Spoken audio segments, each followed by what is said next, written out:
वासुदेवाय कृष्णाय वासुदेवाय हरे परमात्मने प्रणतः क्लेशनाशाय गोविन्दाय नमो नमः। नमः परमहंसास्वादितचरणकमलचिन्मकरन्दाय भक्तजनमानसनिवासाय श्रीरामचन्द्राय। वागीशायस्य वदने लक्ष्मीर्यस्य च वक्षसि यस्यास्ते हृदये संवित् तं नृसिंहमहं भजे। गुरुर्ब्रह्मा गुरुर्विष्णुर्गुरुर्देवो महेश्वरः गुरुस्साक्षात् परब्रह्म तस्मै श्री गुरवे नमः। भगवत चरण कमलानुरागी सभी आत्मीय प्रिय प्रभु प्रेमीजन, स्वाध्याय परिवार से जुड़े सभी आदरणीय भगवत प्रेमीजन, आप सभी को मेरा प्रणाम, सभी को मेरा वंदन। राधे राधे, जय सिया राम, जय श्री कृष्ण। प्रभु की मंगलमय कृपा करुणा से हम सभी लोग होली का उत्सव मनाने के पश्चात अभी पुनः गीता स्वाध्याय के क्रम में जुड़े हैं। जीवन उत्सवमय बन रहा है। दिने दिने नवम नवम नमामि कृष्ण वल्लभम। नई नई चेतनाएं, नया नया भाव मन में प्रकट होना, हृदय अहर्निश महोत्सव बने। सच्ची बात तो यह है कि जीवन में, मन में, हमारे चेतना में जब उत्साह का भाव संचार होने लग जाता है, उसी को उत्सव माना जाता है। इसलिए हमारे हृदय में नित्य नूतन नूतन भावों की स्फुरणा हो, पॉजिटिव भावों की स्फुरणा हो, तो समझ लेना चाहिए नित्य उत्सव मनाया जा रहा है, हृदय महोत्सव से भर गया है। प्रभु की कृपा से आप सभी ने खूब आनंद पूर्वक होली का उत्सव मनाया। सभी के प्रति मैं अपनी प्रसन्नता और सद्भाव व्यक्त करते हुए हम लोग श्रीमद् भगवत गीता के चिंतन की मंगलमय यात्रा में थे।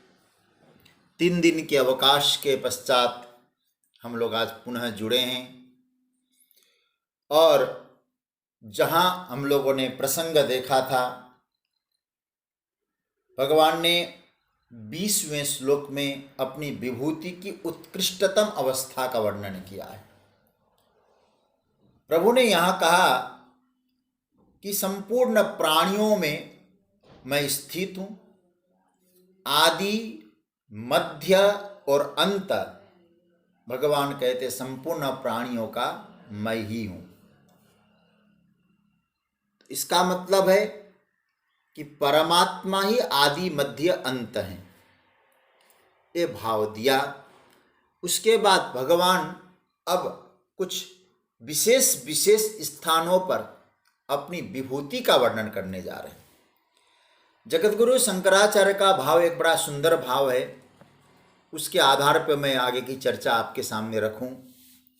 वे कहते हैं, जो अर्जुन मैंने 20वें श्लोक में कहा, बहुत ध्यान से समझना। 20वें श्लोक में क्या कहा कि अहमात्मा गुडाकेश सर्वभूताशय स्थित अहमादिश्च मध्यम च भूतानामंत एव च। संपूर्ण प्राणी मात्र के आत्मा मैं हूं, अयमात्मा या अहमात्मा, और मैं आदि मध्य अंत प्राणी मात्र का मैं ही हूं। जगतगुरु शंकराचार्य भगवान कहते हैं कि भगवान की भाषा में प्रभु अर्जुन के माध्यम से हमको ये कहना चाहते हैं, यदि ये सूत्र जीवन में उतर आ जाए, मतलब 20वां श्लोक कोई व्यक्ति समझ ले, आगे उनको आवश्यक ही नहीं कुछ विभूति जानने की। ध्यान से समझना, मैं पूरी तरह से नहीं, बल जगत गुरु शंकराचार्य भगवान का भाव आपके सामने रख रहा हूँ। एक पंक्ति लिखते हैं वो, तद असक्तेन च उत्तरेषु भावेषु चिंत्य। यदि हमने आत्मबोध प्राप्त नहीं किया अभी, तो फिर हमारी चेतना में विशेष विशेष स्थानों पे भगवत साक्षात्कार की स्थिति होनी चाहिए। लेकिन यदि ब्रह्मानुभूति हो गई, मैं ही सर्वत्र हूँ, मैं ही सब कुछ हूँ, इस भाव का जब हमारे जीवन में अनुभव आ गया, तो हे अर्जुन, आगे का भाव उनके लिए आवश्यक नहीं है। ये शंकराचार्य भगवान का भाव। सृष्टि के कण कण में परमात्मा है। भगवान जो कह रहे हैं, अहमादिश्च मध्यम च भूतानाम अंत एव च, परमात्मा समाये हुए हैं। देश काल दिशि विदिशि हुमाही, कहूँ सो कहाँ जहाँ प्रभु नाही। लेकिन यदि ऐसी दृष्टि यदि हमें प्राप्त नहीं है, तो पर इतना जब हम बोल सकते हैं कि सृष्टि में कहीं विशेष स्थान है जहां पर प्रभु विलक्षण रूप से अवस्थित है, उसी का नाम है विभूति। एक छोटा सा भाव आपके सामने रख लो, विभूति। बी मतलब विशेषण, भू सत्तायाम धातु से ही भूति बनता है, तो इसका मतलब है विशेष रूप से होना। ऐसा बोला जा सकता है, विशेष रूप से प्रभु का रहना, उसका नाम है विभूति। ये विलक्षण भाव है। तो इसका मतलब यह है, विलक्षण रूप से परमात्मा कहीं ना कहीं किसी न किसी रूप में स्थित है, विशेष भाव से। विभूति, भूति का मतलब एक तरह से हो जाए सत्ता, होना, एग्जिस्टेंस। प्रभु की जहां सत्ता मौजूद है, कैसे? विशेष रूप से कहीं ठाकुर जी की सत्ता जहां मौजूद हो, उसका नाम है विभूति। तो अब अलग अलग विभूतियों का वर्णन है, लेकिन मैं एक निवेदन पूर्वक आप आगे बात को ले जाऊंगा। यदि इन विभूतियों को गंभीरता से समझना हो, तो कभी कभी आप लोग पुराणों की भी कथा को पढ़िएगा, समझिएगा। केवल हाँ, यदि कोई सही रूप में आपको समझाता हो तो ठीक है, शास्त्रीय आधार पर। लेकिन वर्तमान में कथानकों के आधार पर कोई, मुझे नहीं लगता है कि गहन रूप से जो वास्तव में शास्त्रीय आधार पर है, वो सुनने को मिल पाता होगा। तो आइए अब हम लोग 21वें श्लोक से भगवान ने जो विशेष विशेष स्थान पे अपना परिचय बताया है, उसका हम लोग दर्शन करेंगे। मैं पहले बोलूं, फिर आप लोग बोलिएगा। एक एक चरण पर हम लोग चिंतन करते जाएंगे। 21वां श्लोक। आदित्यानामहं विष्णुर् ज्योतिषां रविरंशुमान्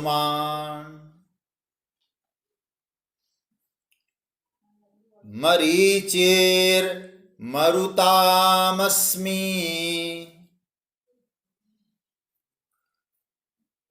नक्षत्राणामहं शशि।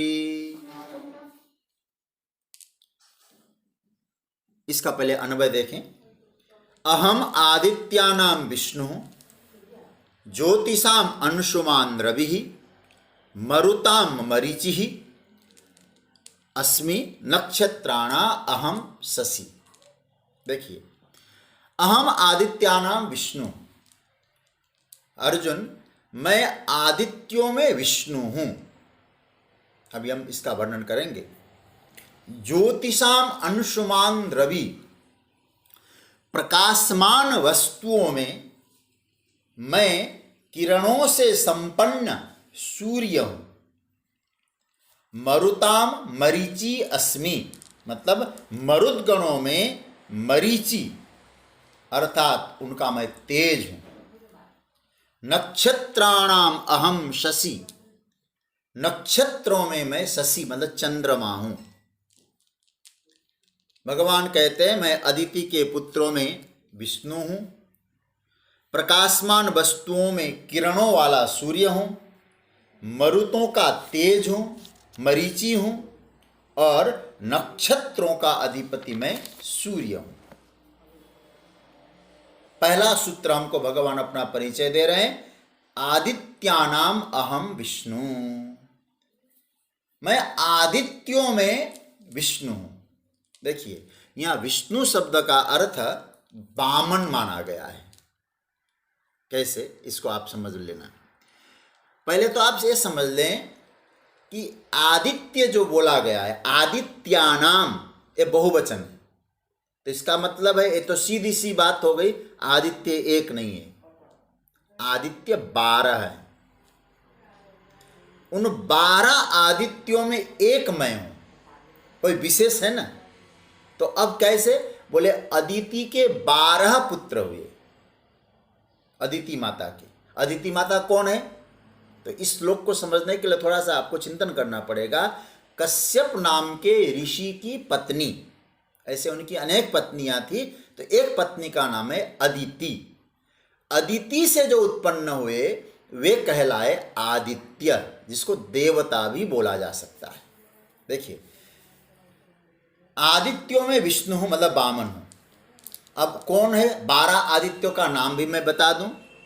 सबसे पहला अदिति के पुत्र, उनका नाम है इंद्र, धाता, पर्जन्य, त्वष्टा, पूषा, अर्यमा, भग, विवस्वान, विष्णु, अंशुमान, वरुण, मित्र। जो 9वें नंबर पे जो विष्णु आया है, उनको कहते हैं कि उन 12 में से मैं हूं। जैसे अब इन सभी को आदित्य कहा गया। क्यों आदित्य कहा गया? तो सीधी सी बात है, अदिति माता के पुत्र होने के कारण आदित्य। उनका अलग अलग नाम तो आपने देख लिया, लेकिन इन 12 को आदित्य। जैसे युधिष्ठिर अलग नाम है, अब समझाने के लिए मैं कह रहा हूं। भीम अलग नाम है, अर्जुन अलग नाम है, लेकिन इनका एक और नाम कहा जा सकता है पांडव। जैसे गीता में भी आप सुनते हैं ना, भगवान स्वयं अर्जुन को कई बार पांडव पांडव बोलते हैं। पांडव का अर्थ होता है पांडु के पुत्र। इसी तरह से आदित्य मतलब अदिति के पुत्र। उन अदिति के मतलब माताजी के नाम से 12 का नाम हो गया आदित्य। उनमें मैं विष्णु हूं। देखिए, ऐसे देखा जाए विष्णु भगवान तो अवतारी है, वो किसी के पुत्र बनेंगे कैसे? फिर विष्णु कैसे कह दिया यहां? तो बहुत बढ़िया हमारे आचार्यों ने कहा, वामन रूपेण। श्रीधर स्वामी कहते गीता की टीका में, श्रीधर स्वामी का भाव यह है, आदित्यानाम द्वादशानाम मध्ये विष्णुर वामनोहम इत्यर्थः। कहते हैं भगवान विष्णु अब कैसे वामन जी का हुआ, कैसे या विष्णु का अब वामन बने, इसकी कथा तो आप प्राय जानते भी है, फिर भी थोड़ी चर्चा समझ लें। जब भगवान विष्णु ने माता अदिति के गर्भ से जन्म लिया, तब 12 आदित्यों में एक आदित्य भगवान बने, नाम हुआ विष्णु, मतलब वामन। मतलब कि एक बार भगवान विष्णु भी आदित्य बने हैं। एक और नाम पड़ा उनका। एक नाम क्या था? आदित्य, एक नाम विष्णु, एक नाम वामन, और एक और नाम समझ लो उनका, वो भी आपको समझ में आ जाएगा। उनका एक नाम हो गया उपेंद्र। उपेंद्र नाम कैसे पड़ा? देखिए, अदिति के पुत्र में सबसे बड़े पुत्र कौन हुए? अभी मैंने गिनाया था, इंद्र। और 9 नंबर पे आते हैं विष्णु, जिनको हम लोग वामन कहते हैं। अब आपसे एक निवेदन ये करना है मुझे कि उपशब्द का अर्थ होता है छोटा भी होता है, नजदीक भी होता है, छोटा भी होता है। जैसे कहा जाता है ना, एक होता है प्रधानमंत्री। अब प्रधानमंत्री तो बना नहीं सकते भाई, इंद्र तो बना नहीं सकते आपको, क्योंकि वो इंद्र से छोटे बन के आए, तो फिर क्या करने, जैसे उप प्रधानमंत्री होता है वैसे ही उप इंद्र, उपेंद्र। अब स्पष्ट बात हो गई। तो वामन जी का एक नाम क्या हुआ? उपेंद्र। तो प्रभु का नाम बड़ा प्यारा नाम है उपेंद्र।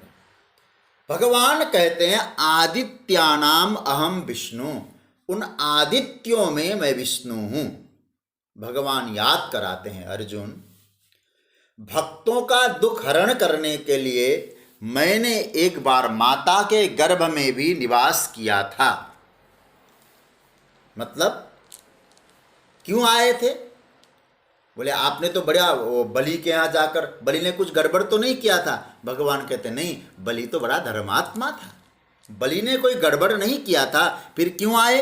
बोले मैं क्या करूं, मैं बलि को दंड दे नहीं सकता था। कथा को ध्यान से समझना, बहुत स्पष्ट हो जाएगी बात।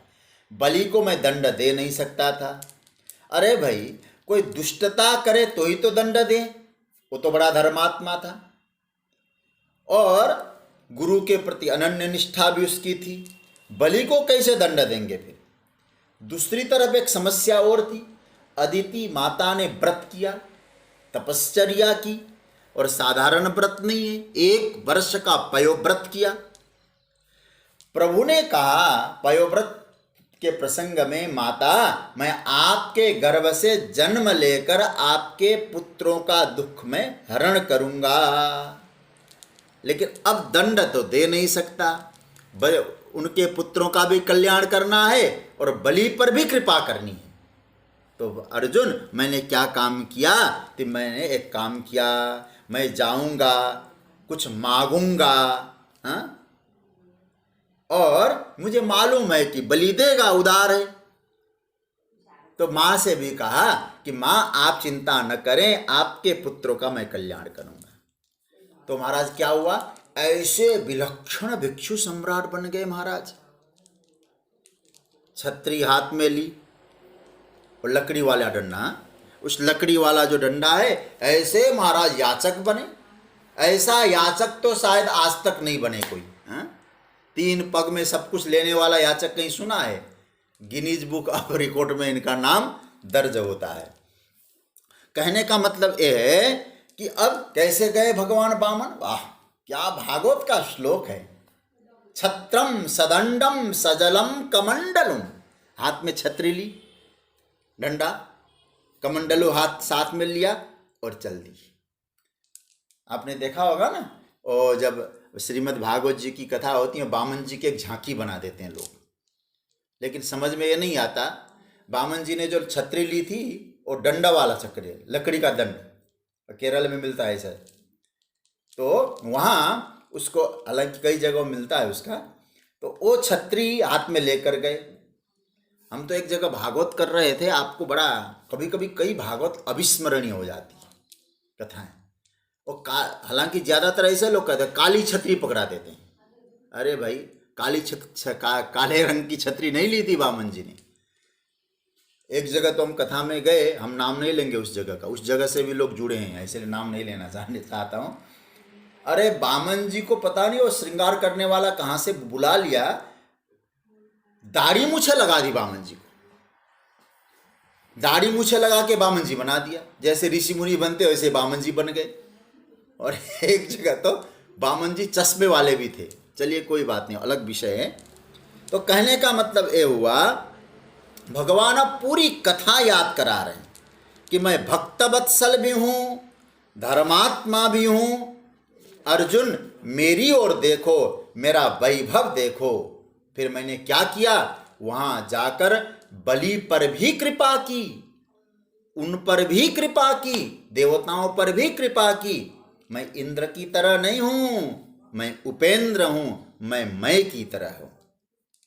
अदिति माता का काम बनाया, पहले याचक बना, उसका काम पूरा करवाया, बलि का यज्ञ संपन्न कराया, फिर मैं उनका द्वारपाल बना।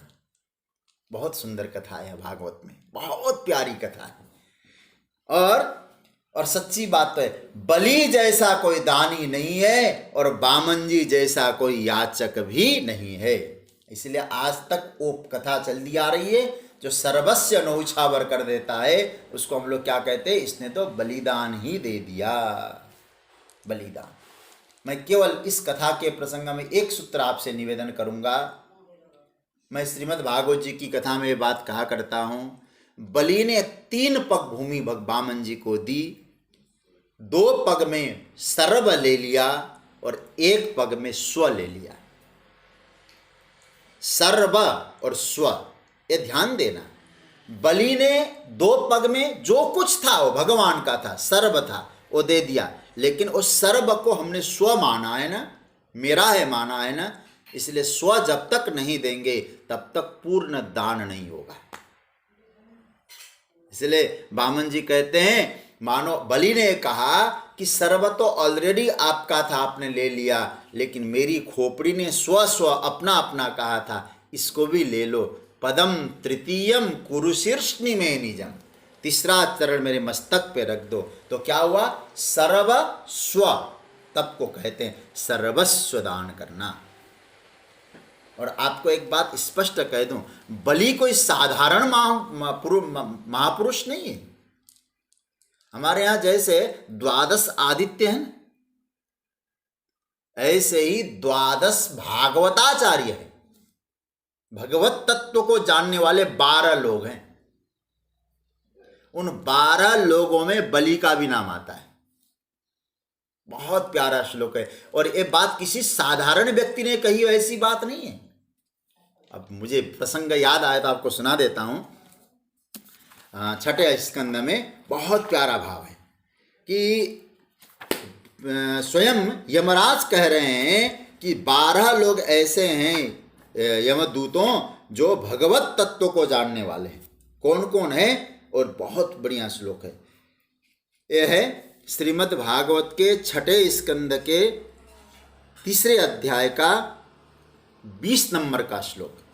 कोई आपसे पूछे 12 भगवत तत्व को जानने वाले भागवताचार्य कौन है? यार आप नाम गिनाता हूं मैं आपको। स्वयंभुर नारदः शंभु कुमार कपिलो मनु प्रह्लादो जनको भीष्मो बलिर्बैयासकिर्भयम्। हमारे मुझे याद आ रहा है बक्सर वाले पूज्य मामा जी नारायण दास भक्तमाली जी, ये जब श्लोक बहुत विस्तार से सुनाया करते थे, बड़ा आनंद पूर्वक। तो कहते क्या है? तो कहते नाम सुन लें आप लोग, बलि की महिमा बता रहा हूं आपको। स्वयंभु, नारद, शंभु कुमार मतलब सनत कुमार, कपिल, मनु, प्रह्लाद, जनक, भीष्म, बलि, बैयासकी मतलब सुखदेव, और वयम मतलब धर्मराज। ये कौन है? 12 बीजानीमो धर्मम भागवतम भटा। ये स्वयं यमराज धर्मराज कह रहे हैं, हे मेरे प्यारे प्रेमीजन, ये 12 हम लोग हैं जो भगवत तत्व को जानते हैं। तो अब बलि की स्थिति देखिए, 12 भागवताचार्यों में आ गया बलि। दूसरा, नवधा भक्ति का आचार्य बना बलि। कौन से भक्ति का आचार्य? आत्मनिवेदन भक्ति के आचार्य बलि। 9 भक्ति के अलग अलग आचार्य। तो उसमें आत्मनिवेदन भक्ति के जो आचार्य हैं उनका नाम है बलि। आप जरा सोचिएगा इन सूत्रों को। 2 पद मिल के देख लिया आपने, भागवत आचार्य, दूसरा भक्ति का आचार्य, आत्मनिवेदन भक्ति का आचार्य, सबसे अंतिम भक्ति। तीसरी बात, चिरंजीवी बलि, अष्ट चिरंजीवी, और 8 चिरंजीवियों में बलि। और श्लोक आप लोगों को याद होगा ना, अश्वत्थामा बलिर्व्यासो हनुमांश्च विभीषण कृपः परशुरामश्च सप्तैते चिरजीविन सप्तैतान् संस्मरेन् नित्यं मार्कंडेय तथाष्टमम्। यह है बलि की महिमा। आप संभवतः जानते ही हैं, केरल में जो ओणम का उत्सव मनाया जाता है, ओणम का उत्सव भी बलि के कारण मनाया जाता है। वहां के लोगों की मान्यता है, केरल में बलि नाम का जो राजा था वामन जी को उसने सर्वस्व दान दे दिया था। और बाद में जब वामन जी ने वरदान मांगने को कहा कि मैं अपने प्रजा पर कृपा करना चाहता हूँ, तो कहा कि वर्ष में एक बार तुम अपने प्रजा से मिल सकते हो। वही ओणम का उत्सव होता है, जब वहाँ का जो राजा है वो प्रजा से मिलने आता है बलि, तो उस समय उत्सव मनाया जाता है। लगभग अगस्त लास्ट या सितंबर फर्स्ट वीक में वो उत्सव आता है। कहने का अर्थ यह है, भगवान कहते हैं कि अर्जुन, आदित्यानामहम विष्णुर, अदिति के 12 पुत्रों में मैं वामन हूं, विष्णु हूं। मतलब जो उनमें जो श्रेष्ठता है, विलक्षणता है, वो मैं हूं, और मेरे कारण सब में विलक्षणता है। ये पहली विभूति का पहला सूत्र प्रभु ने दिया। क्या कहा? आदित्यानाम अहम विष्णु, अदिति के 12 पुत्रों में मैं विष्णु हूं, मतलब वामन हूं। क्या करता हूं? भक्त वत्सल बनकर अपने भक्तों पर कृपा करता हूं। उनको कृपा करने के लिए भले ही मुझे बंधना पड़े, मैं स्वीकार करता हूं। कारण क्या है? आप जरा सोचिएगा, बलि ने सर्वस्व दे दिया, उसका रिजल्ट क्या निकला? भगवान बंध गए स्वयं। हम लोग कभी कभी कहते हैं ना, बलि को बांधा, हकीकत में तो भगवान ही बंध गए, द्वारपाल बन गए। क्यों? बलि ने केवल सर्व नहीं दिया, स्व दे दिया। इस कथा से मानो भगवान हम सबको संकेत करना चाहते हैं, सर्व तो ऑलरेडी मेरा है, तुम तो कुछ लाए ही नहीं थे, तुम तो वस्त्र भी पहन के नहीं आए थे, जो आया है मैंने अपनी कृपा से तुमको दिया है, ये सब मेरा है, जिस दिन चाहूँ ले सकता हूँ, लेकिन मुझे तुमसे नहीं चाहिए, मैं तो तुमको चाहता हूँ, इसलिए सर्व नहीं स्व मुझे दो, मैं तुझसे बंध जाऊँगा। ये भाव है। इस कथा से शिक्षा लीजिएगा। तो पहला स्टेटमेंट ठाकुर जी का, आदित्यानाम अहम विष्णुर। दूसरा, ज्योतिषाम रविरंशुमान। ये भी बड़ा प्यारा मंत्र है। अर्जुन, ये जो अंशुमान है, ज्योतिषाम, रवि कैसा? अंशुमान। संपूर्ण ज्योतियों में, ज्योति मतलब आप समझ गए होंगे मैंने क्या कहा, पहले भी आपको निवेदन किया था, प्रकाशमान वस्तुओं में मैं किरणों से संपन्न सूर्य। देखो, अंशुमान क्यों? अंशु शब्द का अर्थ है प्रकाश, किरण। अंशुमान जिसमें अनेक किरण है। जैसे बुद्धि जिनके पास होता है, हम लोग उसको क्या कहते हैं? बुद्धिमान। अंशवः विद्यते यस्य इति अंशुमान, मतलब प्रत्यय लगता है। तो बुद्धि तो हो, बुद्धि हो तो बुद्धिमान, किरण हो तो अंशुमान। तो भगवान क्या कहते हैं? ज्योतिधारियों में किरणों से संपन्न मैं सूर्य हूं। क्यों? ज्योतिधारियों में सूर्य कैसे? बोले सबको वहीं से ही तो प्रकाश मिलता है। सूर्य के प्रकाश से ही सब प्रकाशित होते हैं। देखो, ज्योति की बात करते हैं तो अग्नि की ज्योति, मणि की ज्योति, चंद्र की ज्योति, तारों की ज्योति, लेकिन हमारा शास्त्र कहता है सारी ज्योतियां इसी से प्रकट होते हैं। किससे? बोले सूर्य से। क्यों? अंशुमान है वो, किरणों से संपन्न है, ज्योति से संपन्न है सूर्य। और दूसरी बात, सूर्य ज्योति से संपन्न है, केवल बाहरी ज्योति नहीं, ज्ञान की ज्योति। भगवान इसलिए सूर्य से बहुत स्नेह रखते हैं, अपनी विभूति सूर्य को बता रहे हैं। आपने 4थे अध्याय में श्रवण किया था ना, भगवान स्वयं कहते, अर्जुन ये जो ज्ञान है ना, मैंने सबसे पहले सूर्य को ही दिया था, क्योंकि ज्ञान की ज्योति है उसमें, और मेरी विभूति है। जहाँ जहाँ विशेषता दिखाई दे, और विशेषता भी सकारात्मक विशेषता हो, वो प्रभु का स्वरूप है। तो इसका अर्थ क्या हुआ? ईश्वर कहाँ है? ज्योति में। ज्योति मतलब अंशुमान, चरम में है, परम में है, प्रकाश में है, श्रेष्ठता में है, अधिष्ठान में परम है। तो किरणों का जो स्रोत है वो सूर्य है। तो इसका मतलब सूर्य का परिचय दे रहे हैं भगवान, तेजस्विता। किरणों से संपन्न। अच्छा महाराज, एक किरणों से संपन्न जो सूर्य है ना, वो करते क्या है? और ऐसा यदि हो भगवान की विभूति आप भी बन सकते हैं। क्या करना होगा? सूर्य ने 3 कार्य किया है। हालांकि अनेक कर्म हुए हैं, लेकिन हमारी शिक्षा के लिए सज्जनों 3 सूत्र तो पकड़ना ही पड़ेगा हमको। पहला, बिना अवकाश की सेवा, निरंतर सेवा। मतलब कभी भी सूर्य भगवान ने अवकाश नहीं लिया, बिना छुट्टी की सेवा। संभव है? कब छुट्टी लिया सूर्य भगवान ने? इसका मतलब है भगवान की विभूति बननी है, कर्मयोग में निष्णात होना है। पहला, बिना अवकाश निरंतर कर्म में लगो, क्योंकि कर्म में स्वाद लेके लगोगे तो कभी थकान नहीं। दूसरा, सूर्य में क्या विशेषता है कि बिना अपेक्षा की सेवा। सूर्य भगवान प्रकाश देते हैं, तेज देते हैं, क्या लेते हैं हमसे? छुट्टी नहीं लेते। और जो सेवा करते हैं कोई अपेक्षा नहीं रखते, कोई एक्सपेक्टेशन नहीं है सूर्य भगवान को।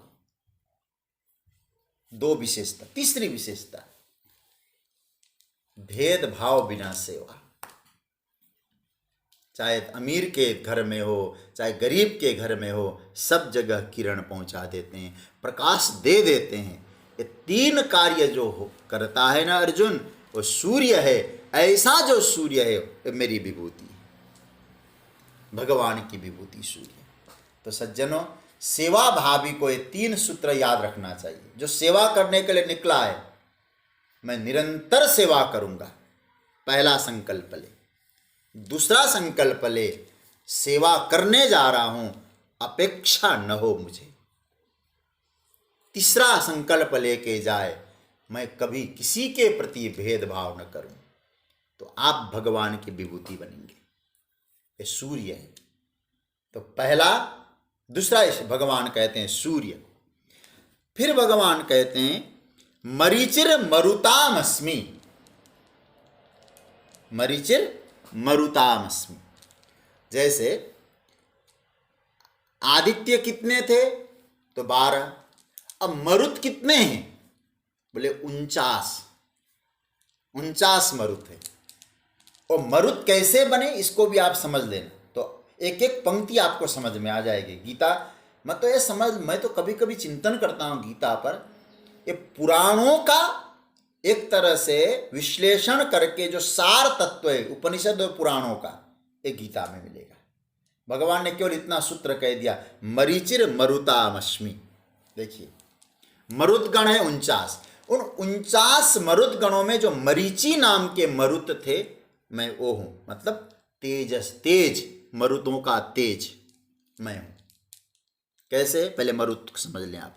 देखिए, कश्यप जी की एक पत्नी का नाम था अदिति, जिनके आदित्य हुए।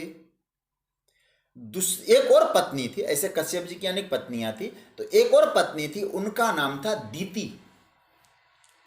देखिए, दोनों को दीति ने भी कश्यप जी से प्रार्थना, अदिति ने प्रार्थना की तो पयोव्रत दिया, और दीति ने प्रार्थना की कि मुझे भी, मेरे पुत्र भी परेशान है। और दीति के पुत्रों का नाम जानते हैं क्या है? दैत्य। जो दीति से जन्म लिए वो दैत्य कहलाए, और अदिति से जो जन्म लिए वो आदित्य कहलाए। लेकिन मैं आपको एक बात कहना चाह रहा हूं, इन कथाओं से कुछ अपने जीवन से जोड़ते हुए जाइए। लेकिन दोनों के पति कश्यप है। इसको इस तरह से समझना, कश्यप कौन है? बोले आप, हम सब कश्यप हैं। मतलब जीव मात्र कश्यप है, आप हम सब कश्यप रूप में। इसलिए तो हमारे यहां कहा जाता है, जिसके गोत्र के विषय में नहीं मालूम है ना, उनके गोत्र को भी आप कश्यप बोल सकते हैं। ऐसा लिखा है भागवत शास्त्र, धर्मशास्त्रों में। तो कश्यप जीव मात्र है। तो उनकी 2 पत्नियां हैं, दीति और अदिति। मतलब जीवात्मा की 2 वृत्तियां हैं। अदिति मतलब सद्वृत्ति, दीति मतलब असद वृत्ति। इसका रिजल्ट क्या निकलेगा? यदि वो जीवात्मा असद वृत्ति का संग करेगा भेद बुद्धि कहा जाता है। पूज्यपाद श्री डोंगरे जी महाराज जब इनका वर्णन करते थे तो कहा करते थे, दीति मतलब भेद बुद्धि, अदिति मतलब अभेद बुद्धि। भेद बुद्धि का संग करेगा जीवात्मा तो उनके यहाँ असुर पैदा होंगे। दीति का आश्रय लेकर असुर मिलेंगे और अदिति का आश्रय लेने पर आदित्य दैवीय गुण संपन्न होंगे। तो इस कथा का यह अर्थ है कि पर हम सब जीवात्मा है, हमारी वृत्ति कैसी है इस पर हमें चिंतन करना है। इसलिए दोनों को व्रत दिया, अदिति को व्रत दिया पयोव्रत, और दीति को जो व्रत दिया उसका नाम है पुंसवन व्रत। श्रीमद् भागवत में पुंसवन व्रत की कथा है छठे अध्याय के छठे स्कंद के 19वें अध्याय में, और पयोव्रत की जो कथा है 8वें स्कंद के 16वें अध्याय में। तो दैत्यों की माता है दीति, दीति के पुत्र है। तो एक दिन क्या हुआ, दीति ने प्रार्थना की कि मेरे बेटे हर बार हार जाते हैं। बोले किससे हारते हैं? बोले आदित्यों से हारते हैं। आप ध्यान देना क्या गजब का सूत्र है ग्रंथों में। आदित्य मतलब अदिति के पुत्रों से दीति के पुत्र हार जाते हैं। ऐसा मुझे अजेय पुत्र चाहिए जो दैवीय गुण संपन्न हो, अमरत्व को प्राप्त हो, ऐसा पुत्र हमको दीजिए। उसके लिए मुझे कोई साधना हो तो बताइए। अब कश्यप जी ने भी सोचा, प्रार्थना की है तो कहा कि देवी आपको एक व्रत देता हूं। उस व्रत का नाम है पुंसवन व्रत। वो व्रत का नियम करना, लेकिन एक बात ध्यान देना, एक भी दिन किसी दिन तुम्हारे द्वारा अपनाए गए नियम में कहीं भंग आ जाएगा, नियम में त्रुटि आ जाएगी, उसी दिन जो तुमसे उत्पन्न होने वाले हैं वो आदित्य अर्थात देवताओं का मित्र बन जाएगा। बात समझ रहे होंगे। उनका अनिष्ट नहीं करेगा, बल्कि इंद्र का ही, देवताओं का ही वो मित्र बन जाएगा। लेकिन व्रत भंग नहीं हुआ तो ठीक है, दैत्य ही पैदा होंगे, तुम में बड़े, उनमें बड़ा बल होगा। तो क्या हुआ, व्रत किया, लेकिन व्रत में क्या हुआ कि एक दिन ऐसे कई नियम थे। भोजन करके बिना मुंह धोए दीति सो गई, व्रत भंग हुआ। और भी कई सारे कारण हैं उसमें, लेकिन आप भागवत जी पढ़िएगा कभी अवसर मिले तो। लेकिन ध्यान देना, व्रत में नियम कोई संकल्प लिया है तो उसको पूरा करना चाहिए, अन्यथा एक साधारण रूप से चलो। यदि कोई संकल्प लिया है तो पूरा करना। इन कथाओं को समझने के लिए उनका संबंध, इन कथाओं का संबंध पुराणों से है, तो पुराणों की चर्चा हमको पढ़नी चाहिए, पुराणों को देखना चाहिए। तो ध्यान देना, एक दिन व्रत भंग हो गया तो इंद्र दीति माता के गर्भ में प्रवेश कर गया। इसका मतलब ये हुआ, यदि व्रत पालन करेगा, नियम पूर्वक रहेगा, तो हमारा कभी कोई अनिष्ट नहीं कर सकता। तो अब क्या हुआ, इंद्र प्रवेश कर गया तो गर्भ में जो था, क्योंकि ऐसा कश्यप जी का वरदान था, मरेगा नहीं, ये तो इंद्र भी जानता था।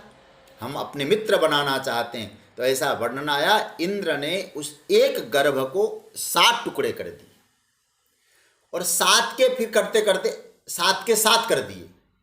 कहते कितने हो गए? 7 7 49। 7 के 7 हो गए, 49 हो गए।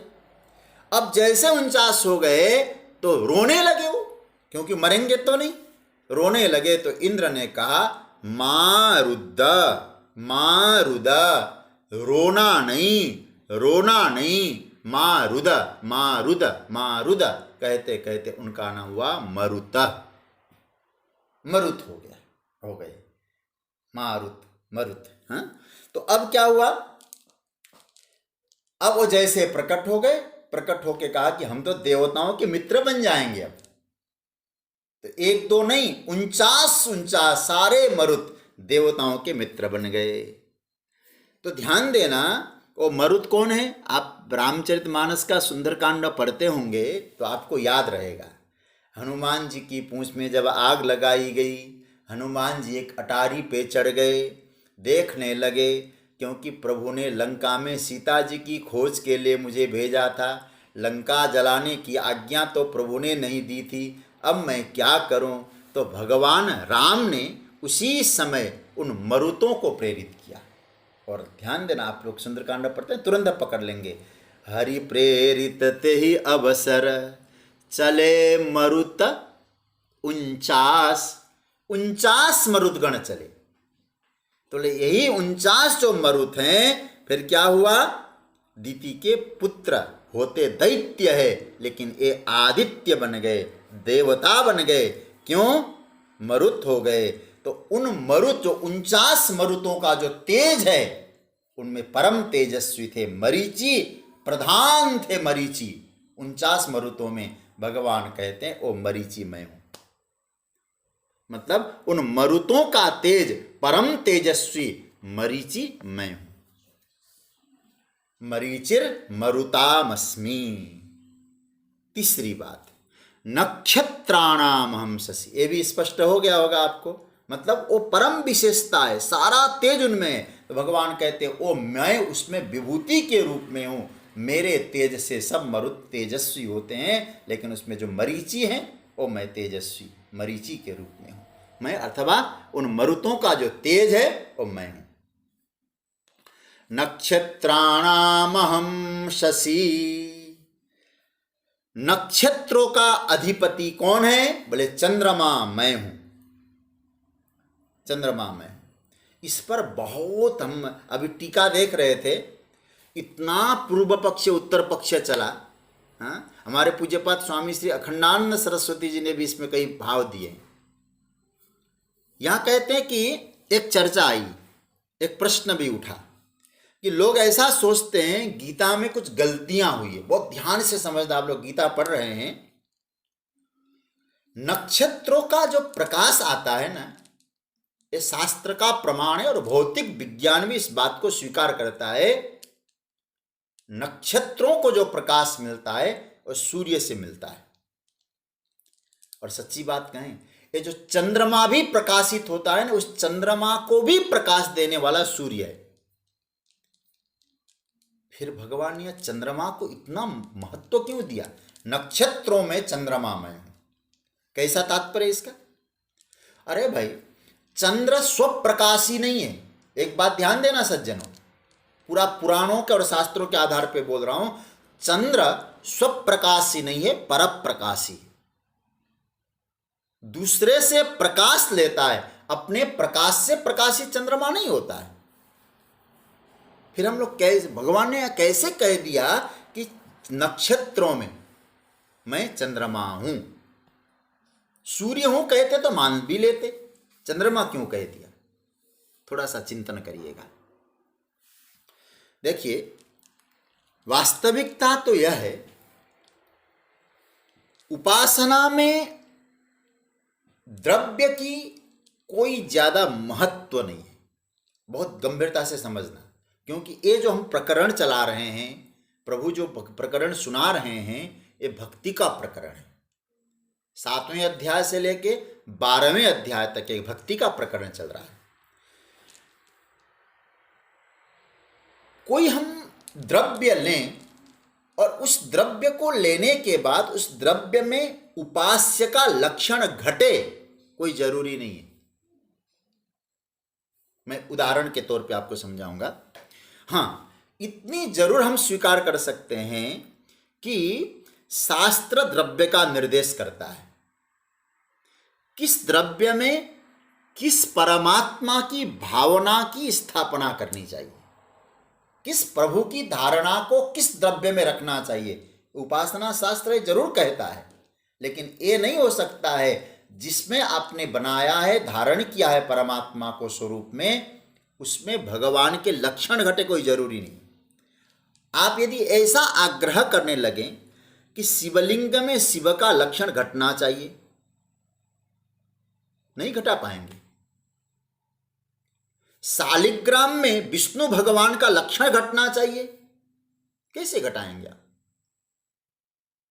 तीसरी बात, गोबर में गौरी गणेश का लक्षण घटना चाहिए, ये नहीं हो सकता है। मतलब हम लोग थोड़ा सा उपासना के सिद्धांत को समझने की कोशिश करें। उपासना में फिर कह दूं, द्रव्य की ज्यादा महिमा नहीं है, पर यह बात सही है, किसी भी द्रव्य में किसी भी परमात्मा की हम लोग भावना नहीं कर सकते। इसलिए एक सूत्र दिया है हमारे आचार्यों ने, क्या दिया है? यथा शास्त्रम आलंबनम गृहीत्वा उपासितव्यम। फिर कह दूं इस बात को, यथा शास्त्रम आलंबनम गृहीत्वा उपासितव्यम, मतलब शास्त्र का आश्रय लेकर ही उपासना करनी चाहिए।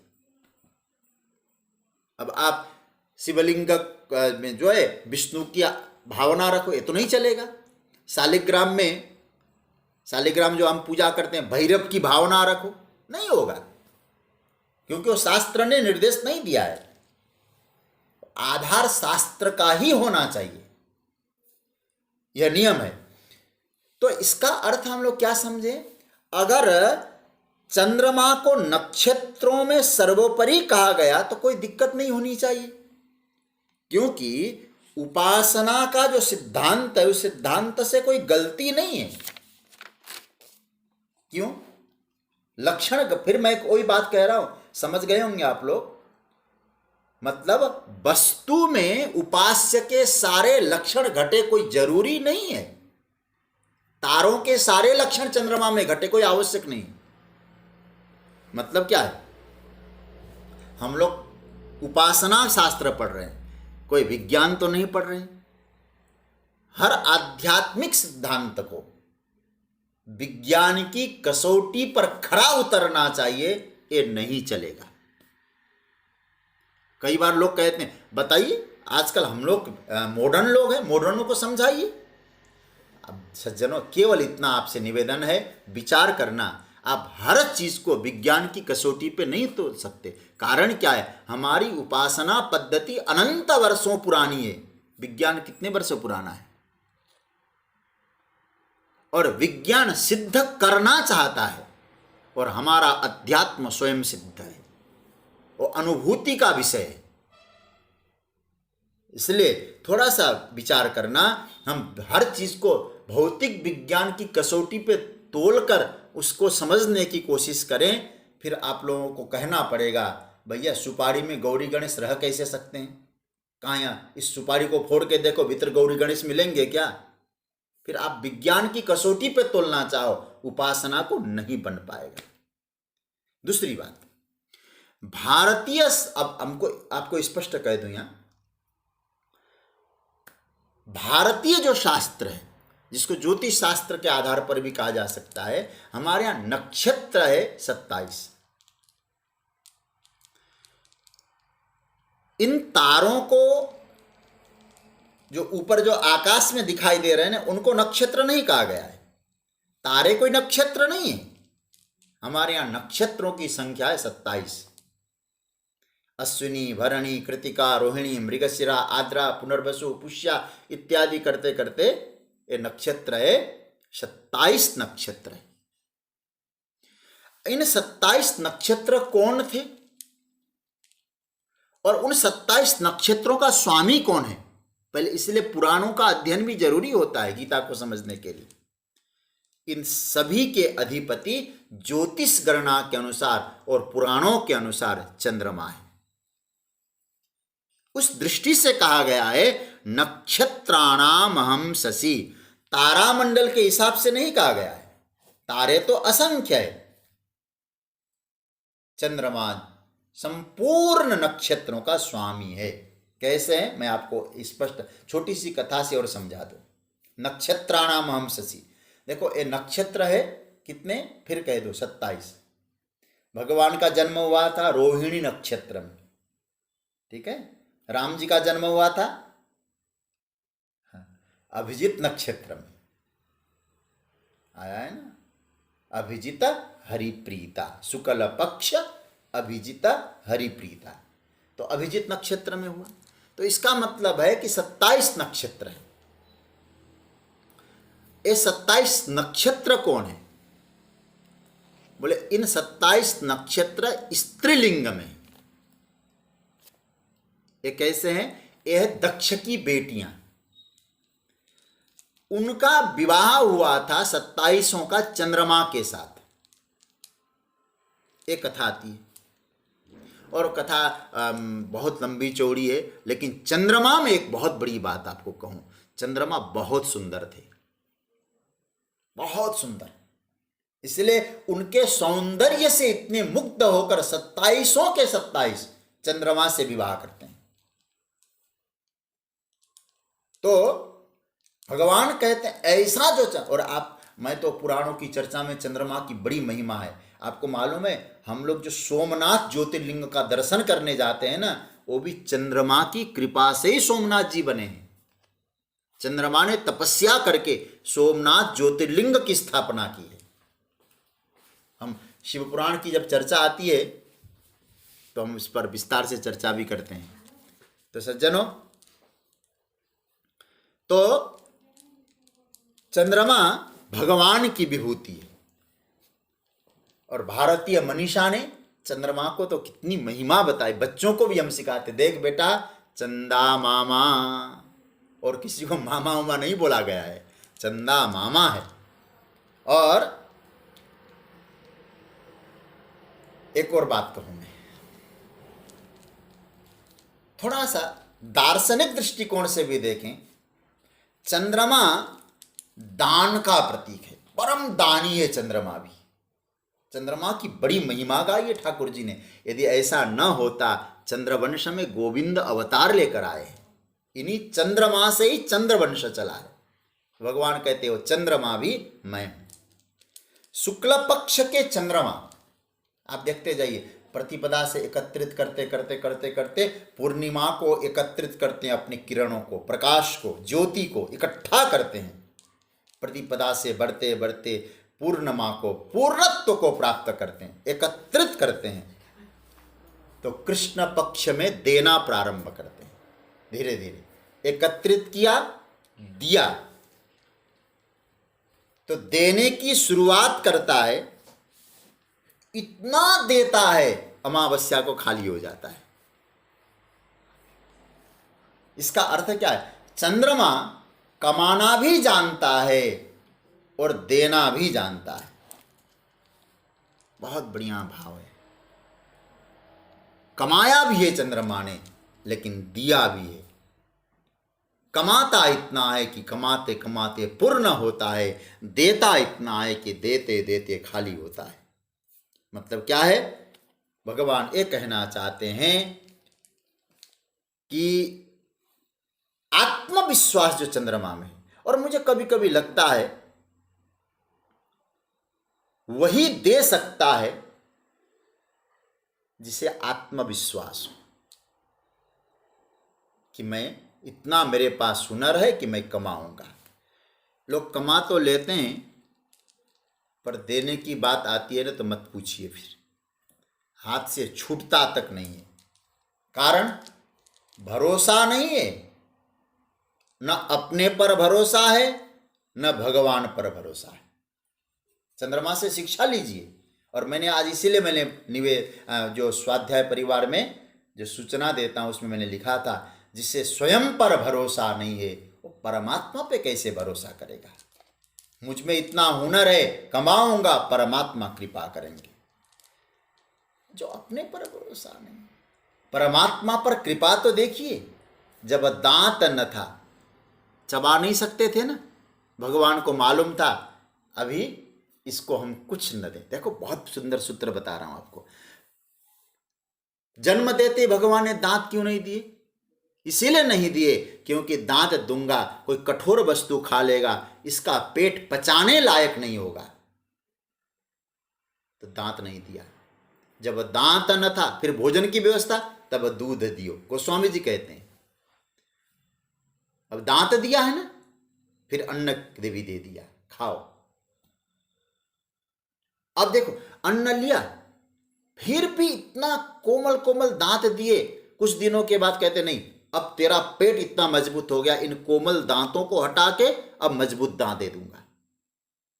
मजबूत दांत दे दिया, और मजबूत दांत देने के बाद फिर धीरे धीरे वृद्धावस्था आने लगी, फिर पेट की गड़बड़ी, भगवान कहते अब दांत हटा देता हूं। बहुत कोमल कोमल खाओ, ज्यादा रेस्टोरेंट के चक्कर में मत जाओ, और खूब प्रेम से भजन करो, आनंद लो। तुम्हारा पेट गड़बड़ होगा तो पेट गड़बड़ होगा, अन्न गड़बड़ होगा, अन्न गड़बड़ होगा, तुम्हारा मन गड़बड़ हो जाएगा। ये भगवान की लीला तो देखिए, कृपा है, हर जगह कृपा का दर्शन करें।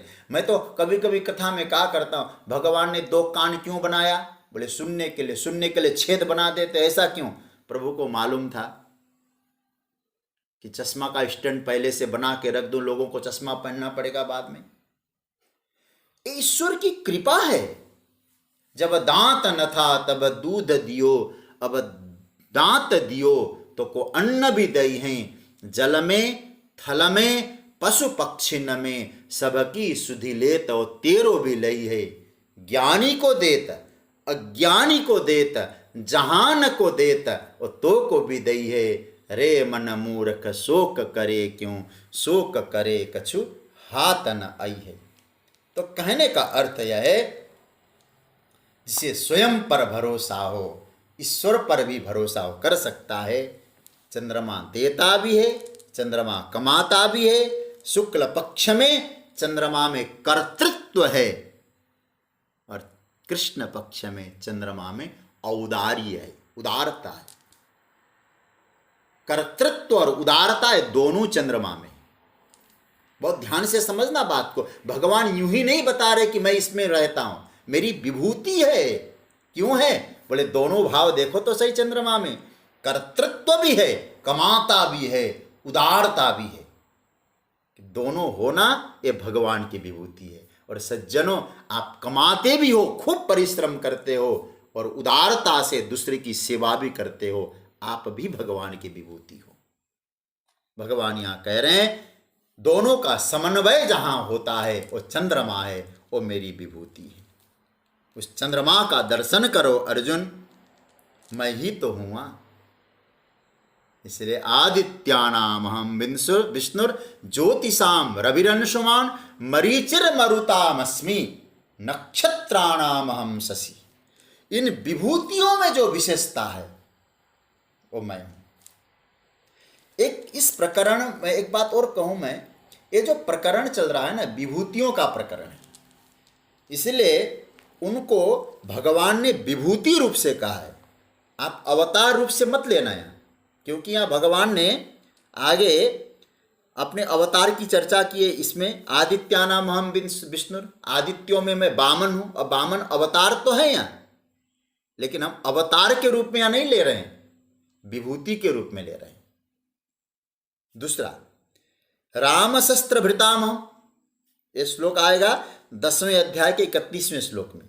शस्त्रधारियों में मैं राम हूं, वहां भगवान विभूति बता रहे हैं, अवतार। और स्वयं के बारे में क्या कहते हैं? वृष्णि नाम वासुदेवोस्मि, 10वें अध्याय के 37वें श्लोक में। इसलिए वहां क्या कहते हैं? वृष्णि वंशों में मैं वासुदेव हूं, कृष्ण हूं। तो वहां भगवान अपनी विभूति बता रहे। विभूति में क्या क्या लक्षण होने चाहिए, हमको ही थोड़ा परिश्रम करके खोजना है। ये अवस्था हम में भी हो तो परमात्मा हमें भी अपनी विभूति बनाएंगे, तो परमात्मा हमारे द्वारा भी प्रकट होंगे। ये इसका भाव है। प्रसंग देखकर विभूति का चिंतन करना चाहिए। आज से हम लोगों ने ठाकुर जी की विभूति का चिंतन प्रारंभ किया। आज की यहाँ चर्चा को विराम देता हूँ, एक दो निवेदन के साथ कि आप लोगों ने जो होली